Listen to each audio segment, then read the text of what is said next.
Alright guys, I'm back with my review of this week's episode of WWE Monday Night Raw for November 5th, 2012. And I was actually enjoying the show, for the most part anyways. Right up until that Divas match, Kofi Del Rio, and the show just really started to drag from that point on. So it really ended up being just a really average show overall. And I have no idea what they're thinking, because we all know the ratings have been crap lately. And in order to improve the ratings, they put on Heath Slater versus Jey Uso, Cobra versus Primo and Epico. This is their idea to boost ratings. It just doesn't make any sense to me at all. It's like they're not even trying to improve the ratings. They really don't care.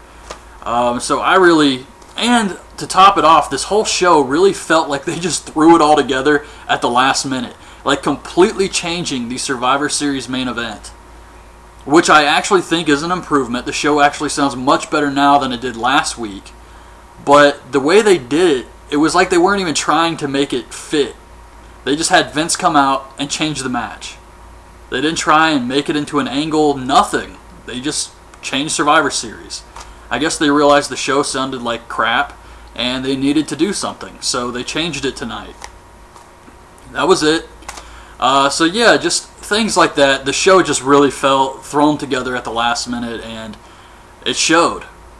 So anyways, onto the show. It was in England with a really hot crowd for pretty much everything, except for a few things you could not get into. I don't care how hot a crowd is, they cannot get into that Del Rio versus Kofi match. Just no one cared, and you can't blame them for that. So we got Jim Ross and Cole on commentary. Earlier today, we see The Miz talking to Paul Heyman. He asks what kind of leader runs away, and Heyman says Punk was just leaving to regroup. So Miz ends up quitting the team, and that was it. Miz is out of Team Punk. First match is Primetime Players with Antonio Cesaro versus R-Truth, Sin Cara, and Rey Mysterio. The first thing I thought of when I saw Truth out there was the last thing I really remember him doing in England, pretty sure it was an England show, was smoking cigarettes. When he turned on John Morrison and was just smoking cigarettes out there and blowing it in his face. That's the one thing I'll never forget Truth doing. This was actually a pretty fun match, I thought. They're building up some type of possible R-Truth versus Cesaro angle with these touts, I guess. And there was one point in this match where Sin Cara just looked lost. I mean, he botched the arm drag, and then there was some miscommunication with him and Ray. I don't know what was going on with him. I mean, typical Sin Cara stuff here, but overall it was a fun match. Sin Cara goes for the La Mystica on Cesaro, turns it into a head scissors. Ray hits a 619, and Truth hits the Little Jimmy for the win. Vicky comes out. She plays her evidence again. So Cena comes out and says, Vicky running a clean show is like him learning a new move. It's not going to happen. This was awesome, I have to say. Cena did a great job out there with this. He's talking to the crowd. He says, is it 4 moves, 5 moves? Do the tackles count? They count, okay. I really enjoyed that because we all talk about Cena just doing the same moves over and over again. So it's always funny when he acknowledges that. Still doesn't try and change it, but he acknowledges it. Vicky plays security footage of AJ in her bathrobe going into a hotel room. This is so ridiculous. We see Cena put a do not disturb sign on his door. So Vicky says that must have been one heck of a business meeting. Cena says that was 2 different cameras and 2 different rooms. It's just so hilariously bad. So Vicky calls out AJ. And AJ doesn't come out. Instead, she plays a little video on the Titantron. She says she can't come out there because she would beat the hell out of Vicky and get fired. And she wouldn't be able to do what she loves to do. Dolph appears in the video and says, we all know what you love to do. Heyman is trying to recruit Barrett to join Team Punk. Good pop for Barrett here. He refuses because he doesn't trust Heyman. But then he says, okay, I'll do it. But only if Heyman puts in writing that he owes Barrett. Daniel Bryan with Kane versus Cody Rhodes with Sandow. Sandow attacks Kane on the outside. Bryan dives on him. Cody Rhodes hits the disaster kick off the apron onto Daniel Bryan, throws him in, hits Crossroads, gets the win. Very short. Afterwards, he cuts a promo saying that Damien Sandow could beat Kane just as easily as he beat Bryan. Kane pulls Sandow into the ring. They start that match. Daniel Bryan and Cody Rhodes start to brawl around. The ref sends them both to the back, and Kane beats Sandow with a choke slam. I thought it was decent, but it's nothing new, and they had to have both teams look strong here, so nothing really got accomplished either. So it was kind of just a throwaway couple of matches. Brad Maddox comes out. He gives his side of the story, says he worked alone. Punk and Paul Heyman had nothing to do with him low-blowing Ryback. He says that his dream was to be a WWE superstar, and he couldn't get a job in WWE because he's 6 foot and 207 pounds. Well, isn't that CM Punk? I don't know. But he said he couldn't get a job because he's not a freak, he can't do flips and all that crap. So he decided he had to become a referee. That way he could make it to the WWE, and he just needed that one chance to make an impact. And so he low-blowed Ryback, and now everyone's going to remember him forever. He says he wants a contract and a match with Ryback. So Vince McMahon comes out and says Maddox is lying, or he thinks he's lying, and CM Punk and Heyman are still involved somehow. But he's going to give Maddox a $1 million contract if he can beat Ryback next week. So Vince decides to bring out Vicky Guerrero, and he just has her change the Survivor Series main event to Cena versus Ryback versus Punk in a triple threat for the title. That was it. There was no explanation needed. It was kind of funny how Vicky said Dolph Ziggler she wanted to put in the matches, and then Vince says, if you say Dolph Ziggler, I'll fire you right here. That was funny, but also kind of sad for Dolph Ziggler. But yeah, it was... I mean, they didn't even try to come up with anything. They just said, well, send Vince out there and he'll change the match. Sheamus versus Miz with Big Show on commentary. I actually thought Big Show was pretty funny here, threatening to hit Michael Cole and everything. I did enjoy that. And this actually ended up being a pretty good match. Sheamus wins the Brogue Kick. Vicky comes out of Vince McMahon's office and tells Dolph that he's going to be leading Team Ziggler now. It's no longer Team Punk, it's Team Ziggler. Dolph's the leader. Punk comes up and he's pissed off, says Vince is screwing him.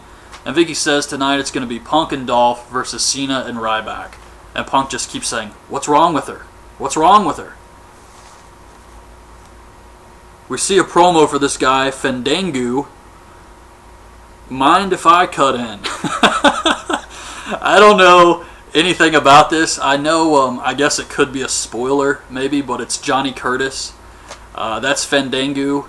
So this guy's going to debut. He's supposed to have a tango dancer gimmick. I don't know. I'm interested to see what they're going to do with it. Hopefully it's nothing like this Brodus Clay crap that's been going on for far too long. But I thought the promo was pretty goofy. The guy's going to be a heel. Sheamus and Regal go for a pint. Eve and Oksana versus Layla and Caitlyn. And this is where I kind of shut down. For most of this, during this match and then the rest of the show, I just kind of shut down for everything else. It just dragged on and on. But the match itself, I guess it wasn't really that bad. I mean, Layla hits Oksana with a kick to the head. Eve hits the neck breaker on Layla, and Kaylen hits the Scorpion Death Drop on Eve for the win. It's just one of those things nobody cares about. I mean, Oksana's there because of the whole wig attacking Kaitlyn. I don't even know if they're still talking about that anymore. I don't know. Backstage, Del Rio's upset about Ziggler. How he's going to be the leader of the team. He thinks he should be the leader. Rosa Mendez bumps into him. He says, no problem. I don't know what they're trying to do with that. So we get Del Rio versus Kofi. Orton's music plays. Kofi rolls up a distracted Del Rio. Afterwards, Del Rio gets hit with an RKO. It's just nothing much to it. Santino and Zack Ryder versus Primo and Epico. Ryder hits the Rough Rider on Primo. Santino hits the Cobra on Epico for the win. Brodus Clay versus Wade Barrett. Barrett actually hits the Winds of Change on Brodus, which I thought was pretty impressive. And he wins with the elbow. I thought this was fine, except Brodus got a little too much offense, I think, because he's really just been jobbing to everybody lately. And Barrett's really needs to be built up here. And I don't see why Brodus needed to get so much offense. I think Cesaro beat Brodus quicker than Barrett did here. Heath Slater with Jinder Mahal versus Jey Uso.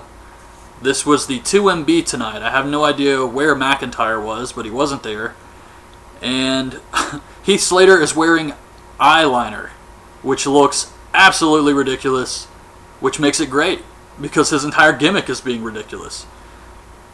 Slater hits the Spike DDT for the win, so Heath Slater has another finisher. That's like 4 now, I think.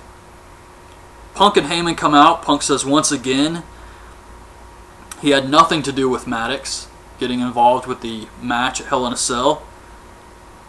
And Vince is continuing his tradition of screwing the most talented performer.